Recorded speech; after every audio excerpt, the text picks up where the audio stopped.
आपल्या इथले रसिका रसिका अमर पाटील आणि दुसरे रवींद्र रवींद्र पाटील बर हे दोघं आहेत. बर आता तुमच्या मदतीला कोण येते किंवा त्यांनी कल कुणाला चांगला आहे?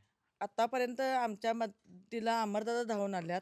बरं. मी जरासं मधी दुसऱ्या पार्टीमध्ये जाऊन पण बघितलं की बाबा आम्हाला मदत काय होईल काय किंवा हां. काय करतील काय. हां. त्यावेळेला मला कोणीही साथ दिली नाही. नाही पोलीस दिली. स्टेशनचा एक विषय होता, तिथं पण मला कधी कोणी साथ दिली नाही. बर अमर पाटलांनीच साथ दिली. बर त्यामुळे मी आता खंबीरपणे त्यांच्याच पाठीशी राहायचं हे ठरवलंय आणि त्यांच्याच पाठीशी राहणार.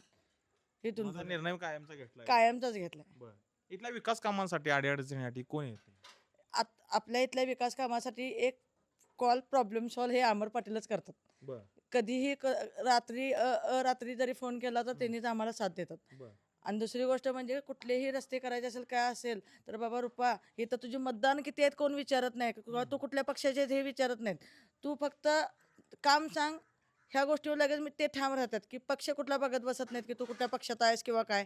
तुझं काय आता तटलंय बाबा, रस्ता तटलाय ना, तुझा रस्ता घेण्यात येईल. इथं मतदान जरी 4 किंवा 5 असले तर हा विचार करत नाही की तो 5 मतदान आहे तिथं आणि कसा करायचा आणि 20-25 लाख रुपये निधी कसा लावायचा हा विचार करत नाही. जनतेला येण्या जाण्याचा मार्ग सुरळीत लागू दे हेच अमर पाटील करतात. आत्तापर्यंत मुंगशी रोडची सगळी कामं केलेले, एक मुंगशी रोडचा हा मेन रस्ता राहिलेला आहे, तो पण आता पूर्ण होईल. विरोधक आहेत आम्ही इथं विकास कामं करतोय आम्ही कामं करतोय असा दावा करतायत. काय सत्य आहे? सत्य हेच आहे की मुंगशी रोडला आतापर्यंत कोणीही लक्ष घातले नाही.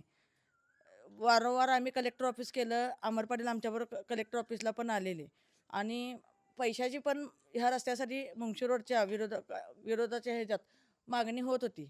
तर आता आता अमर पाटीलच हे रस्ता करणार हे 100% आम्हाला विश्वास आहे त्यांचा.